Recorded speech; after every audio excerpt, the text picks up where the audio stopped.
Lahat sila ay girlfriend lang. Sino-sino ba yung mga yan? Si Anelet, yung si Jazz, Igan, at may isa pa ata. Baka meron pa. Hindi na rin sigurado. Pero yan ang pinupunto ni Sara Duterte na wala kayong karapatan. So yung pinapakita niya na um, kunwari close kay Kitty o kaya kay Hanelet, mukhang hindi totoo lahat ng yan, ano. Mukhang palabas lang lahat ng yon. Dahil eto po, hindi man direkta, pero tahasan niyang sinabi na wala kayong karapatan. Walang pwedeng magmay-ari kay Digong. Ang pinag-aagawan po, eto napaka-obvious, glaring talaga na ah, makikita nating lahat na ang dahilan kaya pinag-aagawan si Digong na itong mga babaeng ito ay pera. Itsura ni Digong, pag-aagawan pa talaga ng mga babaeng katulad halimbawa ni Just Egan na maganda, 'di ba? Mukhang matapang din at mukhang ah, madaling 'di ba, mahalin ng matinong lalaki sabihin na natin.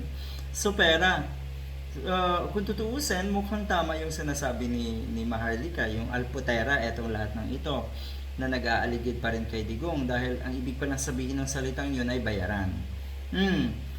Habang ang Amerika daw ay binobomba ang Iran at ang Iran ay binobomba ang Israel, si Sara Duterte naman daw ay binobomba.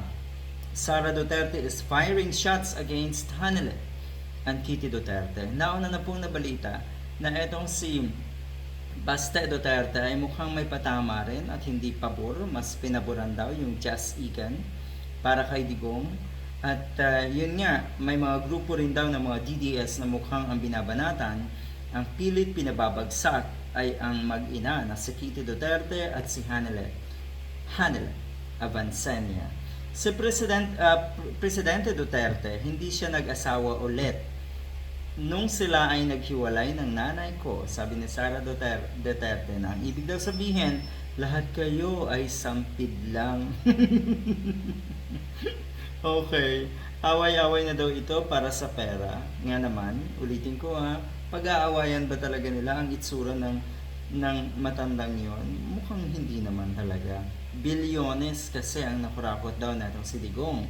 Kaya ayan, ang punot dulo ng awayan within their family at yung mga nasa paligid nga ni Digong, pati na rin yung mga DDS, ang punot dulo niyan ay ang bilyones ni Digong. Nako po.